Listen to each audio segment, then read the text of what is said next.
Vaya con ese mes que entra con Todos los Santos, media con San Eugenio y termina con San Andrés. Bueno, estamos ante una segunda quincena de noviembre que nos va a traer muchas más sorpresas. La actividad de las borrascas, desde luego, que ha sido clara durante el mes de octubre e incluso los primeros días de noviembre. La llegada de borrascas profundas, la llegada de ciclogénesis explosivas, que ha dejado un ascenso muy importante de los embalses en la península ibérica.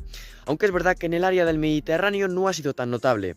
Pero bueno, está claro que las lluvias han ido llegando a España y está claro cómo este otoño está siendo un otoño mucho más activo, lo cual también nos deja mucho que ver de cara al invierno y lo que queda de otoño, haciéndonos ver así que van a llegar muchas más lluvias y que vamos a tener mucha actividad tanto en invierno como en primavera, de forma que este año seguramente no hablemos de el parón, de la inactividad, de las borrascas que sí que hubo en la temporada pasada. Pero bueno, hablando de noviembre, ¿qué es lo que nos llega? Bueno, pues es que esta semana tenemos, un ambiente invernal. Para algunos igual es de frío muy intenso.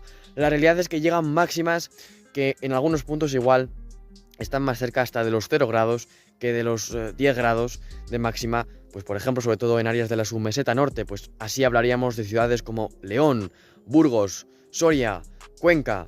Bueno, desde luego que llega un frío, sobre todo notable, a partir de la segunda mitad de la semana y además también llegan heladas, algunas ya importantes en áreas del sistema ibérico, en áreas del sistema central, aunque de momento hablamos por lo general de heladas suaves.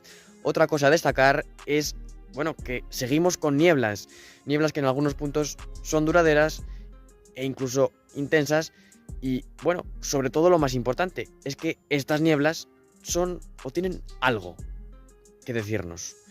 Algo relacionado con la nieve. ¿Saben el qué? Bueno, pues hay un refrán que nos dice que nieblas intensas y duraderas, a los 40 días, nieves.